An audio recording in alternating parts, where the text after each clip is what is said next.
తాకట్టులో ఉన్న బంగారాన్ని విడిపించి ఆ రోజు ఆన్లైన్ రేటుకే మేము కొంటాం. Sharma gold company. నమస్తే, వెల్కమ్ టు సుమన్ టీవీ. నేను మీ యాంకర్ ఉషా. జూలై మాసానికి సంబంధించి ప్రతి ఒక్కరు కూడా 12 రాశుల వారికి అసలు ఏ విధంగా ఉండబోతుంది, మా రాశి వారు ఏ జాగ్రత్తలు తీసుకోవాల్సిన అవసరం ఉంది, ఎటువంటి పరిహారాలని పాటించాలని అడుగుతున్నారు.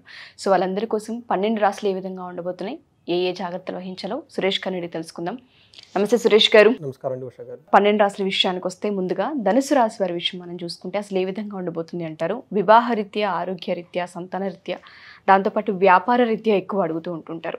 ఏ విషయాలు మేము జాగ్రత్తలు వహించాలి, ఈ మాసాంతం చూసుకుంటే కలిసి వచ్చే అంశాలు ఏంటి అని. సో ఒకసారి వాళ్ళ గురించి. రాశి ఫలాలు తెలుసుకోవటం అనేది చాలా ఇంపార్టెంట్. ఇది మన యొక్క మహర్షులు మనకి ఇచ్చిన గొప్ప జ్ఞానం అనమాట. ఇది ఒక సైన్స్ అని చెప్తాను నేనైతే. సో ఎందుకంటే జర్నీ అనేది ఎఫర్ట్లెస్గా చేయాలి, ఓకే, బ్లిస్ఫుల్గా చేయాలి, ఆనందంగా జీవితం గడపాలి అనే ఉద్దేశంతో మనిషికి ఎదురయ్యే ప్రాబ్లమ్స్ అన్నీ ముందుగానే తెలుసుకొని వాటిని తప్పించుకొని, ఓకే, సన్మార్గంలో ఉండేసి మనం చక్కగా బ్లిస్ఫుల్గా ఉండి వేరే వాళ్ళకి బ్లిస్ఫుల్గా ఉండాలి అనే ఉద్దేశంతో మన మహర్షులు ఇచ్చిన జ్ఞానం అండి. ఇది మనం చర్చించుకోవటం చాలా మంచిదన్నమాట. ఇది చెప్పినందుకు నాకు, విన్నందుకు మీకు, విన్నందుకు వాళ్ళకు కూడా ప్రాబ్లమ్స్ ఇన్నంటనే పోతాయండి. మనం తెలుసుకుంటేనే సగం ప్రాబ్లమ్స్ పోతాయండి. బ్లైండ్గా ఉండకుండా జీవితం చాలా మెచ్యూర్డ్గా, చాలా ఉన్నతంగా ఉంటుందండి. మనం వచ్చేటప్పటికి జూలై 2024 మనకి ధనుసు రాశి కనుక వాళ్ళకి చూసుకుంటే ఈ రాశి వాళ్ళు కొంచెం జాగ్రత్తగా ఉండాల్సిన టైం అండి ఇది. ఎందుకంటే 7వ ఇంట్లో 8వ ఇంట్లో గ్రహాలు సంచారం ఎక్కువగా ఉందన్నమాట. వీళ్ళకి 8th హౌస్ వచ్చేటప్పుడు దుస్థానం అంటారన్నమాట ఆస్ట్రాలజికల్గా. కొంచెం టఫ్గా ఉండాల్సిన టైం. వీళ్ళు ఒక 20-25 డేస్ కొంచెం కేర్ఫుల్గా జాగ్రత్తగా ఉండాల్సిన టైం. బయట వెళ్ళి ఏయో చేసే బదులు స్పిరిచువల్గా ఇంటర్నల్గా ఉండటం, ఓకే, దేవుడికి సంబంధించిన విషయాలు చేసుకోవటం, తనను అనాలిసిస్ చేసుకోవటం, తన స్ట్రెంత్ని ఇంప్రూవ్మెంట్ చేసుకోవటం చేస్తే చాలా బాగుంటుంది అనమాట. సో మనం ఇంకా డీటెయిల్స్ చూద్దామండి. వీళ్ళకి వచ్చేటప్పటికి ఈ మాసంలో వీళ్ళకి 4 రకాల గ్రహాలు చేంజెస్ ఉన్నాయండి. ఒకటి సూర్యుడు వచ్చేటప్పటికి జూలై 16న వీళ్ళకి కర్కాటక రాశిలోకి మారుతున్నారండి. తర్వాత కుజుడు వచ్చేటప్పటికి వృషభ రాశిలోకి జూలై 12న, తర్వాత మెర్క్యూరీ వచ్చేటప్పటికి సింహరాశిలో జూలై 19న, శుక్రుడు వచ్చేటప్పటికి జూలై 6న. అంటే 4 రకాల ప్లానెట్స్. ఇవి కూడా వీళ్ళకి 7th హౌస్ 8th హౌస్లో ఎక్కువ ఉండటం వల్ల కొంచెం ఇబ్బంది పడే అవకాశం ఎక్కువ ఉందండి. మనకి లఘు గోచారం, సూక్ష్మ గోచారం అంటారండి. దాని ప్రకారం ఒక్కొక్క గ్రహం ఏ విధంగా ఉందో చెప్తాం. సన్ వచ్చేటప్పటికి ఫస్ట్ 15 డేస్ యాత్రలు కలిగించే అవకాశం ఎక్కువ ఉంది, ట్రావెల్ చేసే అవకాశం ఎక్కువ ఉందండి. ఆ తర్వాత 15 డేస్ వీళ్ళకి ఏదో తెలియని బాధ, పీడ అంటారు కదండి, దృష్టి పీడ అని, అంటే మనం చెప్పుకోలేని ఒక బాధతో ఎక్కడో బాధపడే అవకాశం ఎక్కువ ఉంటుంది. తర్వాత మనకి కుజుడు వచ్చేటప్పటికి అర్ధనాశం, ధనాన్ని పోగొట్టే అవకాశం కనిపిస్తూ ఉందండి. కానీ తర్వాత వచ్చేటప్పటికి అదే కుజుడు వాళ్ళకి సంపదను కూడా ఇస్తారని చెప్పుకోవాలన్నమాట. తర్వాత బుధుడు వచ్చేటప్పటికి పుత్రుల వల్ల, తర్వాత భార్య వల్ల ధనం కలిగే అవకాశం ఎక్కువ ఉంది. తర్వాత అదే బుధుడు తర్వాత వాళ్ళకి ఆటంకాలను కలిగిస్తే అవకాశం ఎక్కువ ఉందండి. తర్వాత శుక్రుని వల్ల మనకేముంది, యువతి జనిత బాధ అంటారన్నమాట. అంటే ఒక యంగ్ ఉమెన్ నుంచి వీళ్ళకి ఏవో రకమైన బాధలు వస్తాయి. అది ఇంట్లో వాళ్ళు కానీ బయట వాళ్ళు కానీ కొంచెం కేర్ఫుల్గా లేడీస్తో వ్యవహారం చేయాలి. తర్వాత అదే శుక్రుడు మనకి 8th హౌస్లో ఉండటం వల్ల తర్వాత వచ్చేటప్పటికి సంపదను కలిగిస్తూ ఉంటాడు, వెల్త్ అనేసి ఇస్తూ ఉంటారనమాట. ఇవి వచ్చేటప్పటికి లఘు గోచారం ప్రకారం అండి. తర్వాత మనకి ఇంక డీటెయిల్గా కనుక చూసుకుంటే సూర్యుడు వచ్చేటప్పటికి ఫస్ట్ 15th తామరమూర్తిగా 7th హౌస్లో ఉన్నారండి. ఆ తర్వాత 16th నుంచి 8th హౌస్లో వెళ్తున్నారు. టోటల్గా సూర్యుడు వీళ్ళకి మంచినైతే ఇవ్వటం లేదు, కొంచెం కేర్ఫుల్గా ఉండాలండి. ఏ విధమైన విషయాల్లో కేర్ఫుల్గా ఉండాలంటే వీళ్ళకి తెలిసిన వాళ్ళతో వైరం, గొడవ పడే అవకాశం ఎక్కువ ఉందండి. పర్టికులర్గా భార్య రిలేటెడ్ హెల్త్ విషయం ఎక్కువగా ఉండి ఏదో తెలవకనుక వీళ్ళ భార్య ఇబ్బంది పడే అవకాశం ఎక్కువ ఉంది. తర్వాత సంతానానికి కూడా హెల్త్ రిలేటెడ్ ఉత్సాహ భంగం కలిగించే పనులు ఉంటాయి అన్నమాట. అంటే మీరు ఏదైనా ఉత్సాహంగా ఒక పని అనుకుంటే ఏదో ఒక ఆటంకం వచ్చేటట్టుగా అవకాశం ఎక్కువ ఉంది కాబట్టి భార్యతోటి, పిల్లలతోటి జాగ్రత్తగా ఉండాలి. తర్వాత వీళ్ళకి కడుపు నొప్పి కూడా వచ్చే అవకాశం ఎక్కువ ఉందండి, జాగ్రత్తగా ఉండాలండి.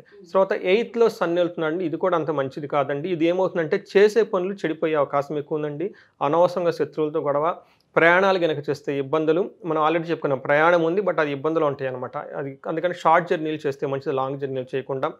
విచారకరమైన వార్తలు వినటం, శారీరకంగా కష్టము, భయము, తర్వాత అనవసరం అతి తాపం అనమాట. బాడీ అంత హీట్ అయిపోతుంది. తర్వాత గవర్నమెంట్ అఫీషియల్ తోటి వీళ్ళతోటి ఇబ్బందులు పడి, మాటలు పడి అనవసరంగా కాంప్లికేటెడ్ అయ్యే విషయాలు ఉన్నాయి. కాబట్టి ధనుసు రాశి వాళ్ళు, బిజినెస్ పీపుల్ కూడా కొంచెం కేర్ఫుల్గా ఉండాలండి. తర్వాత వచ్చేటప్పటికి మనకి మార్స్ 5వ ఇంట్లో ఉండటం వల్ల ఏమవుతుందంటే జూలై 12th వరకు కూడాను ఆల్రెడీ సూర్యుడు సరిగా ఉండటం లేదు. ఈయనకి అగ్గికి ఆజ్యం పోసినట్టు ఈయన కూడా సరిగా వాళ్ళకి ఇంకా ప్రతికూలమైన పరిస్థితులు కలగజేస్తూ ఉన్నారనమాట. వీళ్ళకి ఏ విషయాలు ప్రతికూలంగా ఉంటాయి అంటేనండి, హెల్త్, బాడీ ప్రాబ్లం ఉంటుంది. అకాల భోజనం, టయానికి భోజనం తినరు.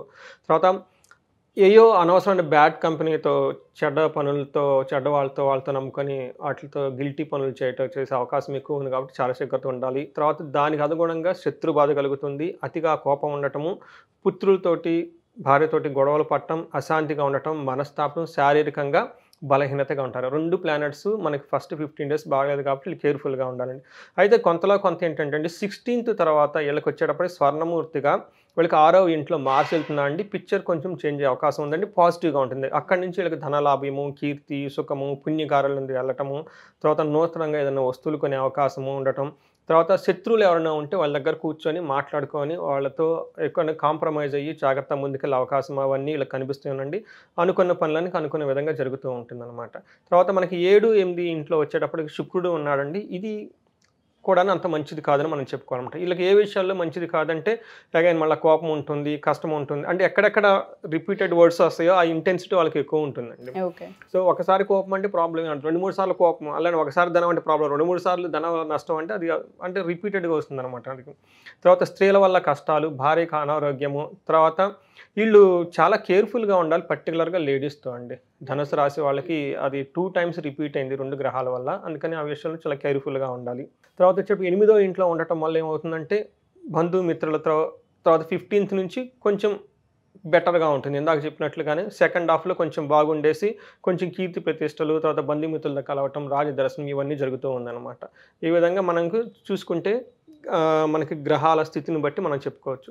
ప్లస్ మనకి అంగగోచారం అని చెప్పేసి మనకి వేదిక అస్ట్రాలజీలో ఇంకొక శాస్త్రం కూడా ఉందండి, ఇంకొక అప్రోచ్ కూడా ఉంది.